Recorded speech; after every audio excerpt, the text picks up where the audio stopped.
नमस्कार मित्रांनो, पुन्हा एकदा तुमचं एका नवीन व्हिडिओमध्ये स्वागत आहे. मित्रांनो, आज मी तुम्हाला कार्तिक महिन्यातील एका वृद्ध महिलेची कथा सांगणार आहे.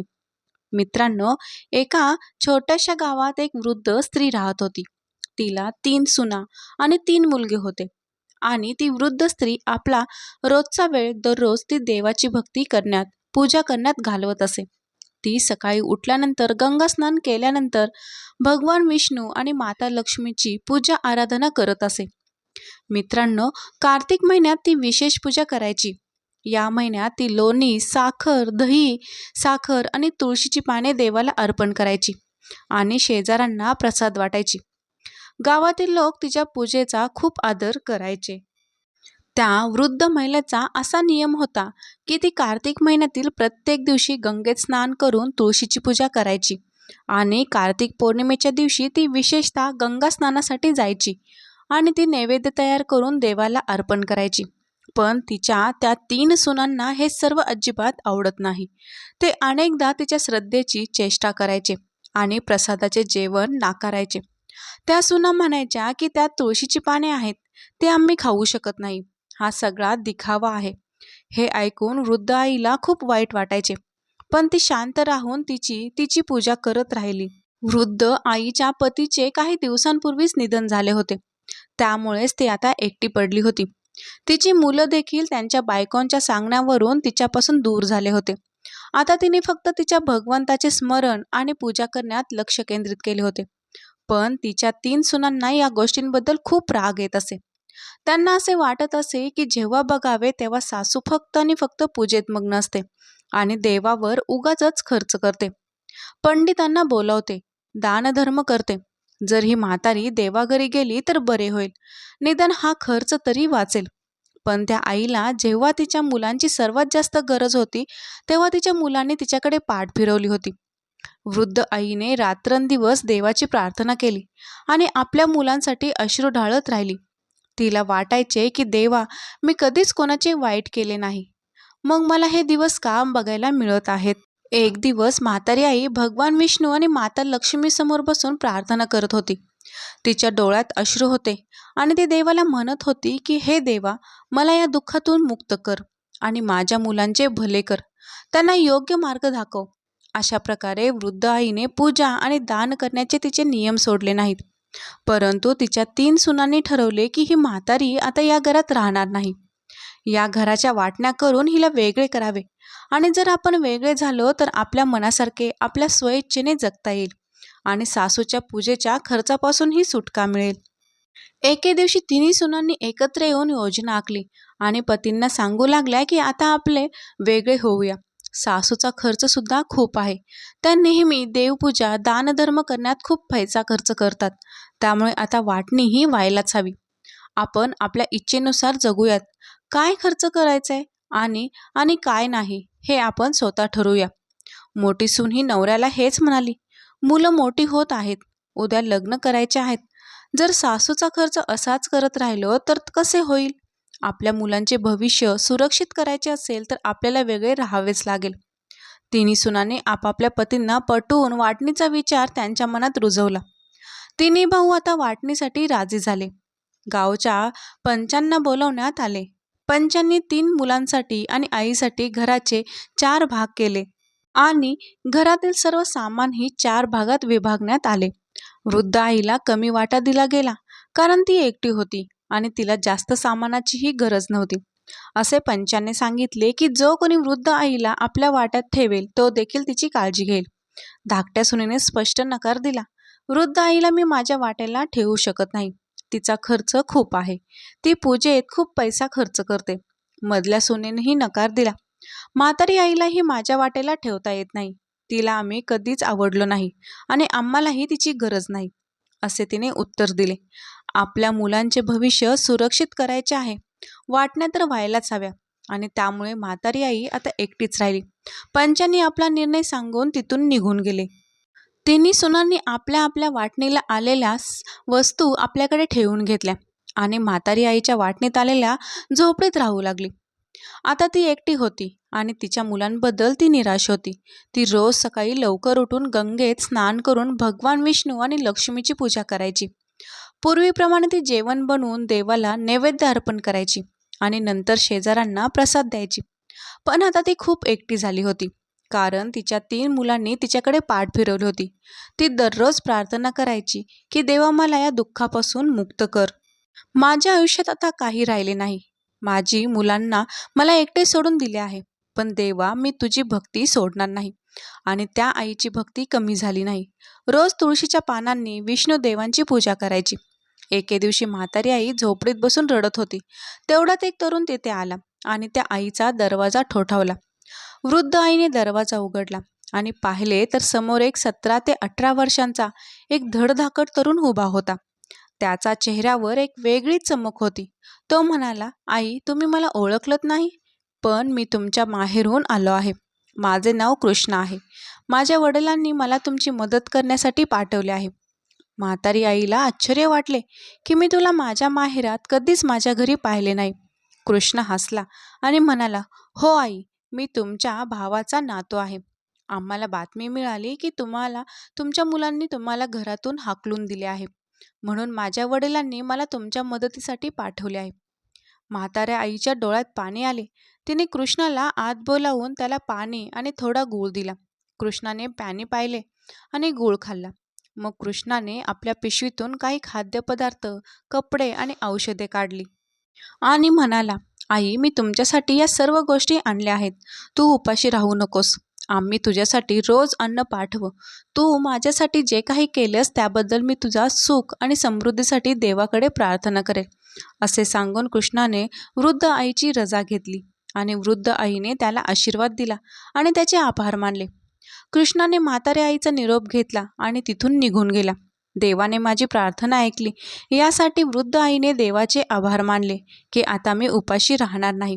म्हातारी आई पूर्वीप्रमाणेच अन्न तयार करून देवाला अर्पण करायची आणि शेजाऱ्यांना प्रसाद म्हणून द्यायची. पण हे सर्व पाहून तिच्या 3 सुनांना खूप हेवा वाटत होता. त्यांना प्रश्न पडला की ही म्हातारी इतकं अन्न कुठून आणते? तिच्याकडे कमवायलाही कोणी नाही. मग दिवसेंदिवस हिची तब्येत चांगली कशी होत आहे? तिन्ही सुना म्हातारीची तब्येत बघून विचार करायच्या की आम्ही म्हातारीला याच्यासाठी वेगळे केले होते की ही जर एकटी राहिली तर उपाशी राहून ही एक ना एक दिवस तरी लवकरच भुकेने आणि तहानेने मरेल, परंतु ही तर आता निरोगी होत आहे. एके दिवशी सुनांनी ठरवलं की त्या म्हाताऱ्याच्या झोपडीत जाऊन शोध घ्यायचा. दुसऱ्या दिवशी म्हातारी आई गंगेत स्नान करायला गेली तेव्हा तिच्या 3 सुना सासूच्या झोपडीत शिरल्या. तिथे डाळी, तांदूळ, पीठ, मसाले आणि इतर अनेक प्रकारचे चांगले पदार्थ झोपडीत ठेवलेले दिसले. सुना आश्चर्यचकित झाल्या आणि आपापसात बोलू लागल्या की ही म्हातारी खूपच हुशार निघाली. आपल्याला वाटलं की तू उपाशी मरते, पण इथे तर हिचे सगळं व्यवस्थित चालू आहे. हिने आपल्या घरातून चोरी करून हे सर्व सामान जमा केले असावे. आपण कामात व्यस्त असताना आणि ती चोरी करून स्वतःचे घर भरत असेल. तिन्ही सुनांनी ठरवले, म्हातारीला धडा शिकवावा लागेल. तिन्ही सुनांनी म्हातारीच्या घरातील सामान घेऊन पिशवी भरली आणि अन्नपदार्थ आपल्या घरी नेण्यास सुरुवात केली. तेव्हा त्यांनी पाहिले की त्यात तुळशीची पाने होती. रागाच्या भरात तिघींनी तुळशीची पाने नाल्यात फेकली. हे पाहून त्या आणखीनच चिडल्या आणि वस्तू उचलून बाहेर जाऊ लागल्या. त्यानंतर तिन्ही सोबत एक विचित्र घटना घडली की तिन्ही सुनांनी पाहिले की त्यांचा चेहरा, त्यांचे हात आणि पाय वाकडे होऊ लागले आहेत. त्यांना बोलता सुद्धा येत नव्हते. त्यांची वाचा बंद झाली होती. त्यांना लकवा झाला. त्या घाबरल्या आणि ओरडू लागल्या, पण कोणीही त्यांना मदत करू शकले नाही. काही क्षणातच तिन्ही सुना अपंगसारख्या झाल्या. सर्व गावात बातमी पसरली. हे पाहून तिघींची मुले आणि नवऱ्यांना धक्काच बसला.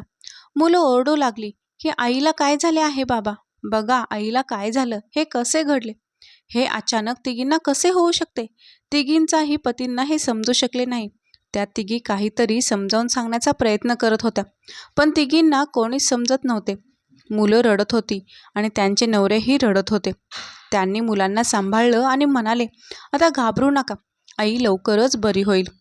गावातील लोक जमा झाले आणि विचार करू लागले की हे सर्व विपरीत कसे झाले. सर्व लोक म्हातारी आई परत येण्याची वाट पाहत होते, पण म्हाताऱ्या आईच्या घरात काय चालले याची तिला कल्पनाच नव्हती. आणि इथे तिन्ही सुना अपंग अवस्थेत बसल्या होत्या. त्यांच्या पती आणि मुलांना घरातील सर्व कामे करावी लागत होती. ते खूप अस्वस्थ झाले आणि आपल्या आईच्या बरी होण्याची वाट पाहत होते. गावातील लोकही या विचित्र घटनेने आश्चर्यचकित झाले. सर्वांनी सांगितले की हे सर्व वृद्ध आईच्या भक्तीचे आणि तिच्या तपश्चर्येचे फळ आहे. एके दिवशी गावातील काही लोकांनी म्हातारी आईला गंगेत अंघोळीला जाताना पाहिले. त्यांना वाटले की आता तिला सर्व प्रकार सांगावा आणि ते सर्व तिच्याकडे गेले आणि म्हणाले, आई, तुझ्या घरात काहीतरी विचित्र घडत आहे. तुझ्या तिन्ही सुना अपंग झाल्या आहेत. त्यांची वाचा गेली आहे. त्या तिघींनाही लकवा झाला आहे. हे ऐकून वृद्ध आईला खूप आश्चर्य वाटले की हे कसे शक्य आहे. ती लगेच गंगेत स्नान करून घरी परतली. तिच्या मनात अनेक शंका होत्या. जेव्हा म्हातारी आई घरी पोहोचली तेव्हा तिने पाहिलं की गावातील लोक तिच्या घरासमोर जमा झाले आहेत. तिने विचारले, एवढी इथं गर्दी का आहे? गावकऱ्यांनी म्हातारी आईला सगळा प्रकार सांगितला. आईने तिच्या तिन्ही मुलांना बोलवले आणि विचारले की हे सर्व कसे झाले. मुलांनी दुःखी होऊन सर्व हकीकत आईला सांगितली आणि म्हणाले, आई, आमची खूप मोठी चूक झाली. आमच्या बायकांनी तुझ्या घरातील सामान नाल्यात फेकले आणि त्याच वेळी हे सर्व घडले. आता त्यांना कसे बरे करायचे हे आम्हाला माहीत नाही. वृद्ध आईने आपल्या मुलांचं सांत्वन दिलं आणि सांगितलं की देव सर्व काही ठीक करेल. तुम्ही घाबरू नका. त्याचवेळी गावात एक साधूबुवा आले होते. वृद्ध आईने त्याला आपल्या घरी बोलावून संपूर्ण परिस्थिती सांगितली. साधूबाबांनी सर्व काही लक्षपूर्वक ऐकले आणि म्हणाले की काळजी करू नका, यावर उपाय आहे. म्हातारी आई म्हणाली, साधूबाबा, काय उपाय आहे मला सांगा. मी माझ्या मुलांना या अवस्थेत पाहू शकत नाही. साधूबाबा म्हणाले की तुला कार्तिक महिन्यात विशेष पूजा करावी लागेल आणि तुझ्या आंघोळीच्या पाण्याने तुझ्या सुनांना आंघोळ करावी लागेल आणि ब्राह्मणांना खाऊ घातल्यावर त्यांचे उष्ट जेवण तुझ्या सुनेंना खाऊ घाल. यामुळे त्या आधीसारख्या चांगल्या होतील. म्हातारी आईने मुलांना हा उपाय सांगितला. मुलांनी आईला सांगितले की आई, तू सांगशील ते सर्व उपाय आम्ही नक्कीच पूर्ण करू. आईने कार्तिक महिन्यातील पूजेची तयारी करण्यास सुरुवात केली. म्हातारीची 3 मुलगे आणि गावातील लोकही या पूजेसाठी मदत करू लागले. मुलांनी मिळून सर्व पूजेचे साहित्य एकत्र केले आणि भगवानांसाठी भोजन तयार करण्याची व्यवस्था केली. रोज सकाळी वृद्ध माता गंगे स्नान करण्यासाठी जायची आणि स्नानाचे पाणी गोळा करायची. त्यानंतर ती भगवान विष्णू आणि देवी लक्ष्मीची पूजा करायची आणि नंतर शेजाऱ्यांना प्रसाद वाटायची. या दरम्यान तिन्ही सुना घरात अपंग अवस्थेत बसलेल्या असायच्या. मुलांना त्यांच्या आईची खूप आठवण येत होती आणि ते त्यांच्या आजींना विचारत असत की आमची आई कधी बरी होणार आहे. आम्हाला आमची आई परत हवी आहे. म्हातारी आई मुलांना सांत्वन देते आणि म्हणते, बेटा, देव सर्व काही ठीक करेल. तुम्ही धीर धरा आणि प्रार्थना करा. मुलांना शांत करण्यासाठी ती त्यांना कथा सांगायची आणि त्यांच्यासोबत वेळ घालवायची. आईने 5 ब्राह्मण बोलावले आणि प्रत्येक मुलाने 5 ब्राह्मण त्यांच्या बाजूने बोलावले. अशा प्रकारे एकूण 29 ब्राह्मण बोलावले आणि ब्राह्मणांसाठी खास जेवण बनवले. कार्तिक पौर्णिमेचा दिवस झाला आणि वृद्ध आईने आपल्या मुलांच्या मदतीने ब्राह्मणांच्या भोजनाची व्यवस्था करण्यात आली. पहाटे सर्व ब्राह्मणांना बोलावून विशेष पदार्थ तयार करून त्यांना खाऊ घालण्यात आले. त्यानंतर वृद्ध आईने सर्व ब्राह्मणांना नमस्कार केला आणि देवाकडे प्रार्थना केली, हे देवा, माझ्या सुनांना त्यांच्या पूर्वीसारख्या होऊ देत आणि माझ्या कार्तिक स्नान आणि पूजेचे फळ त्यांना मिळू दे. ब्राह्मणाने तृप्त होऊन भोजन केले आणि वृद्ध मातेला आशीर्वाद दिला. माते, तुझी उपासना आणि तपश्चर्या सफल होईल. देव तुमची प्रार्थना नक्कीच ऐकेल. ब्राह्मण मेजवानीनंतर वृद्ध आईने 3 सुनांना बोलावले आणि तिन्ही अपंग सुनांनी देवाला अर्पण केलेले उष्टे अन्न खायला सुरुवात केली. वृद्ध आईने त्यांच्यावर गंगाजल शिंपडले आणि स्नानाच्या पाण्याने त्यांना आंघोळ घातल्याबरोबर सुनेवर गंगाजल आणि स्नानाचे पाणी शिंपडले. हळूहळू तिन्ही सुनांचा चेहरा, त्यांचे हात पाय सरळ झाले. त्यांना बोलताही येऊ लागले. त्यांचा लकवा बरा झाला. त्यांच्या डोळ्यातून पश्चातापाचे अश्रू येऊ लागले आणि त्या सासूच्या पाया पडून रडू लागल्या. तिन्ही सुना म्हणू लागल्या, आई, आम्हाला माफ करा. आम्ही तुझ्यासोबत खूप वाईट केले आहे. आम्हाला आमच्या कृत्याची शिक्षा मिळाली आहे. आता तुम्हाला कधीही त्रास देणार नाही आणि सदैव तुमची सेवा करीन. म्हातारी आई त्यांना मिठीत घेऊन म्हणाली, बेटा, देवाने तुम्हाला क्षमा केले आहे. आता तुम्ही लोक खऱ्या मनाने देवाची आराधना करा आणि तुमचे कृत्य सुधारा. या तिन्ही सुनांनी त्यांच्या सासूला वचन दिले की त्या आता दरवर्षी कार्तिक स्नान आणि पूजा करतील आणि वृद्ध आईचा कधीही अपमान करणार नाहीत. अशा प्रकारे संपूर्ण कुटुंब त्यांच्या मूळ स्वरूपात परत आल्यावर घरात नवीन ऊर्जा आणि शांततेचे वातावरण निर्माण झाले. वृद्ध आईच्या भक्तीचे आणि तपश्चर्येने संपूर्ण कुटुंबाला नवीन जीवन दिले होते.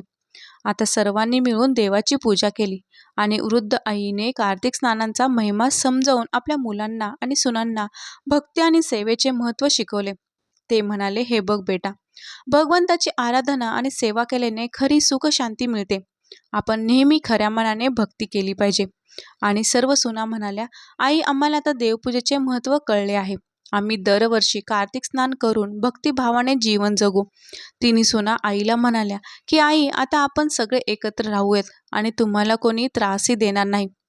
म्हातारी आई खूप आनंदी झाली आणि आता सगळ्यांनी घरात एकत्र राहायला सुरुवात केली. कार्तिक पौर्णिमेच्या दिवशी संपूर्ण कुटुंबाने एकत्र एक विशेष पूजा केली.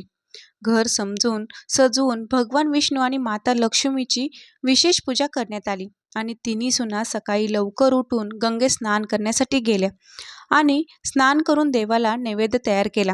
म्हातारी आईने सर्वांना तुळशीची पाने कशी वापरायची आणि देवाला कशी अर्पण करायची हे शिकवले.